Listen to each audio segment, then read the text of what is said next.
প্রিয় ভিউয়ার্স, আজকে যে রেসিপিটা শেয়ার করছি সেটা সকালের নাস্তার একটা রেসিপি। খুবই স্বাস্থ্যকর আর সহজভাবে খুব ঝটপট তাড়াতাড়ি তৈরি করতে পারবেন। একটু নতুন ধরনের রেসিপিটা আমি আপনাদের সাথে শেয়ার করছি। পালং শাক নিয়েছি। পালং শাকটা ভালোভাবে ধোয়া আছে। ধুয়ে নিয়ে আমি একটু লবণ দিয়ে ভাপিয়ে নেব, জাস্ট নরম করে নেব। কারণ পালং শাকে অনেক সময় কিন্তু কিছুটা গন্ধ থাকে, এই গন্ধটা যাতে না হয় সেই জন্যই পালং শাকটা একটু ভাপিয়ে নিচ্ছি। ভাপিয়ে নেওয়া পালং শাকটা খুব মিহি করে আমি ব্লেন্ড করে নেব। ব্লেন্ডারের মধ্যে দিয়েছি, আর আটার পরিবর্তে বা ময়দার পরিবর্তে আমি দিয়েছি রোল ওটস। ওটসটা কিন্তু খুবই পুষ্টিকর আর প্রচণ্ড ফাইবারে ভরা একটা শস্য।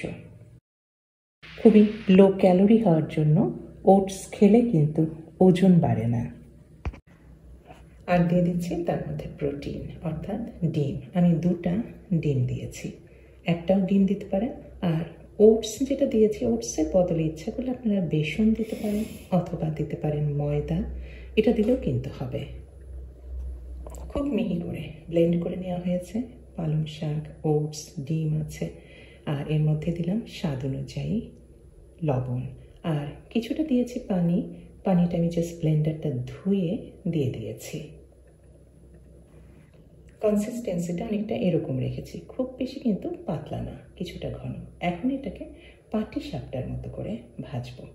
প্যান জাস্ট আমি একটু তেল দিয়ে মুছে নিয়ে পাটি সাপটার মতো দিয়ে দিয়েছি।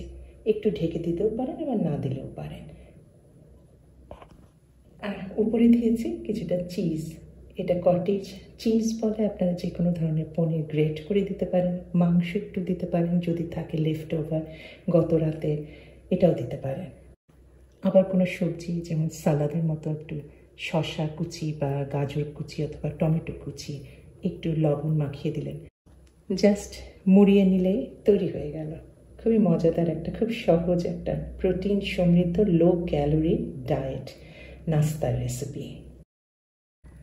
ভেজে আমি তুলে রাখছি তারের একটা ঝাঁঝরিতে, যাতে ভাপটা বার হয়ে যায়। আর যদি প্লেটের সঙ্গে সঙ্গে তুলে রাখি সেক্ষেত্রে অনেক সময় ঘেমে যেতে পারে। এই কারণেই তৈরি পালং শাকের এই মজাদার নাস্তাটা আবার রুটির মতো করেও খেতে পারেন। সাথে আমি নিয়েছি একটু কোপ্তা, এটা আমার গত দিনের রান্না করা ছিল। ঝোল দিয়ে খেতেও কিন্তু দারুণ মজা লাগছে। অবশ্যই করবেন, সবাই পছন্দ করবে। রেসিপি পছন্দ হলে অনুরোধ করব অবশ্যই আমার চ্যানেলকে সাবস্ক্রাইব করে চ্যানেলের সাথেই থেকে যাবেন। সবাইকে অনেক ধন্যবাদ। আল্লাহ হাফেজ।